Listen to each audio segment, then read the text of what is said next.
Сайн байна уу? Obi Plastic компани тавтай морил. Өнөөдөр манайтай ирж танилцж байгаад маш их баяртай байна. Манай компани 2005 онд бол үүсгэн байгуулагдсан. Өдийгээр бол 150 гаруй ажилтнтайгаар 2 үйлдвэр бий болгоод үйл ажиллагаагаа бол явуулж байна. Өнөөдөр та бүхэн бол манай төв үйлдвэр дээр хэн дээрээ танилцах гээд ирсэн байна.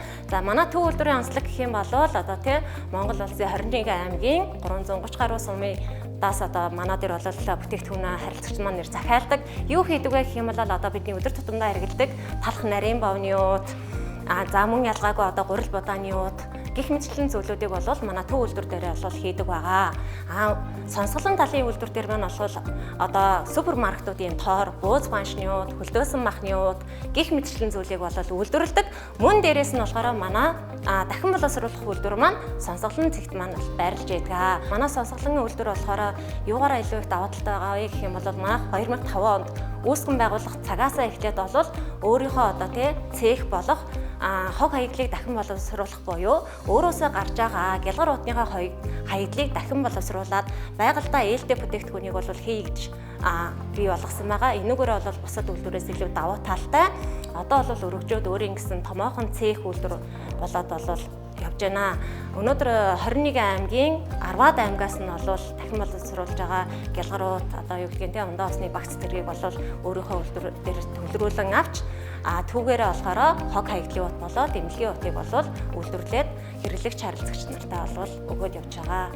Ийм давуу талтай үйлдвэргаа. Тэгэхээр одоо хэдүүлээ яг газар дээр нь очоод сонсголон дээр хэрхэн яаж боловсруулдаг талтай нь танилцгаая.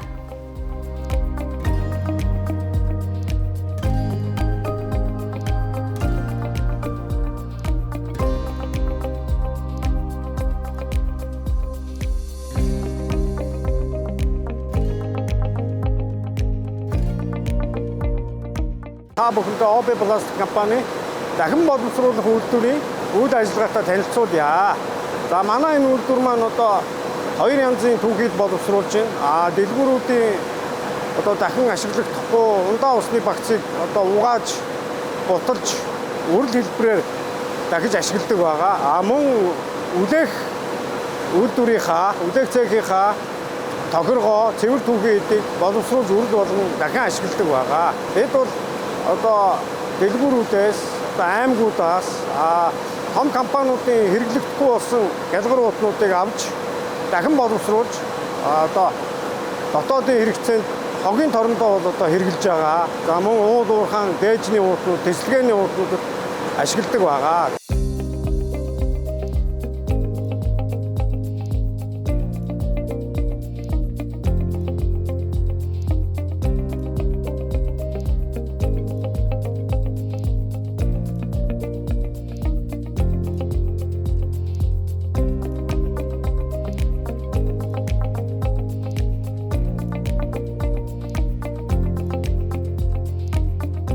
За энэ цех маань манай одоо гаднаас хүмүүсийн гялгаруудаа авчир тушаадаг цех маань байгаа. Энд уудыг хилэлж аваад бид нар одоо дараагийнхаа дамжлага руу оруулдаг байгаа.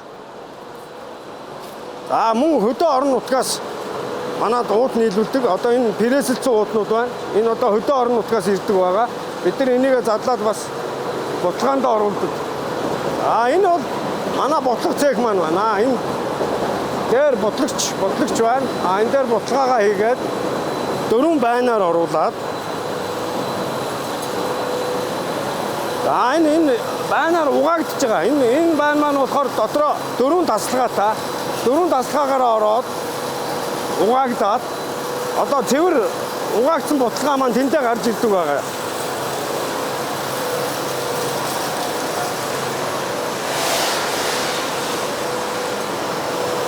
Энэ угаагдаад шороо тоосон салаад одоо ингээд ийм цэвэр болж гарч ирж байгаа.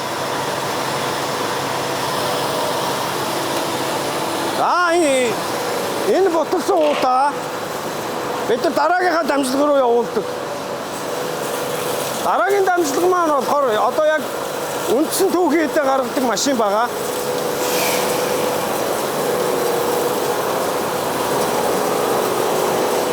Энэ машин маань болохоор одоо угаасан уудаа оруулаад энэ таннуудаар халаагаад Одоо эндээ ингээ үрд бол гарч ирж байгаа. Энэ ингээд угаагдаад гараад ирж байгаа. Эндээс энэ бункер руугаа оруулаад энээсээ бид нар 25 хилээр нь шуудан хийж эцсийн бүтээгдэхүүн гаргадаг. Эндээс гарсан үрэл маань дараагийн дамжуулалт руугаа явахад бэлэн болж байна. Одоо энэ. Тэгээ шуудаад ирчихсэн байна. Тэгээ дараагийн дамжуулалт руу ороод одоо та нар дараагийнхаа дамжуулгыг би танилцуулж өгье.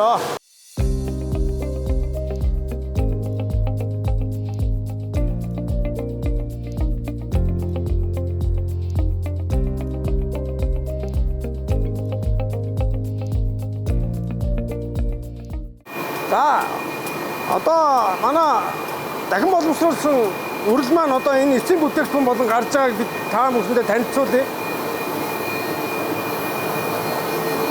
Нөгөө бидний гаргасан үрэл маань одоо энэ найрагдаад ингээд хогийн тор болоод гарч ирж байгаа байдлын явагдаж байна. Энэ машинтаа одоо ингээд түүхийдээ хийгээд одоо хогийн тороо үлээж байгаа байдлыг та бүхэндээ танилцуулж байна. Эндээс эцсийн дамжлага болох таслах машин дээр очиод манай хогийн тор маань яг бэлэн болохыг та бүхэндээ үзүүлье.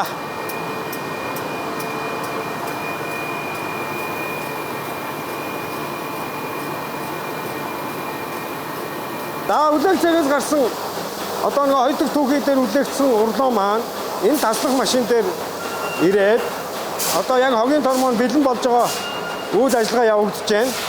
Нөгөө таслагдсан уут маань ингээд 30 ширхгээр айл өрхийн хог хаягдлыг одоо хог хаягдлаа хийх уут ингээд бэлэн болоо гарч байгааг та бүхэндээ танилцууллаа.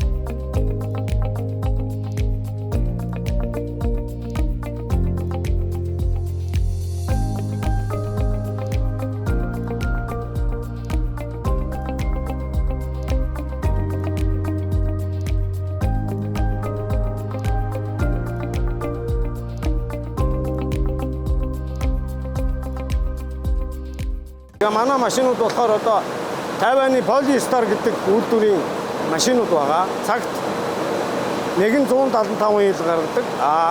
Саяхан нодлон бид нар үйлдвэрийнхаа хүчин чадлыг нэмээд дахиад цагт 350 ил гаргадаг машинаар үйлдвэрээ өргөжүүлсэн байгаа. Манай энэ дахин боловсруулах үйлдвэрт одоогийн байдлаар 7 хүн ажиллаж байгаа. Бид цаашдаа дахиад ажлын орон тоо нэмэх зорилт тавьсан байгаа. Энэ үйлдвэрийг ажилуулснаар бол одоо байгаль шингэхгүй байгаа гялгар уутыг багасгах, дахин ашиглаж, дахин боловсруулж одоо Монголынхоо эдийн засагт хувь нэмрээ оруулж байгаа гэдгээр бол их бахархдаг. Тэгээд бас хүчин чадлаа нэмэх талаар одоо урагшаа судалгаа хийгээд одоо улам нэмж хоногт одоо бараг 5 тонн хийх тийм зорилт тавьсан ажиллаж байгаа бид нар. Хүн болгон хогоо ангилж хаях юм бол одоо тэр ангилж хайж байгаа уут чинь манай үйлдвэрт бол одоо маш үн цэнтэй юм байгаа шүү. Тэрийг бид нар дахин ашиглаад одоо буцаагаад ард түмэндээ хэрэгцээтэй түүхий гаргадаг байгаа шүү. Бүтээгдэхүүн гаргадаг шүү. Тийм учраас монголчууд нь хогоо ангилж сурцгаая. Хэвшицгээе.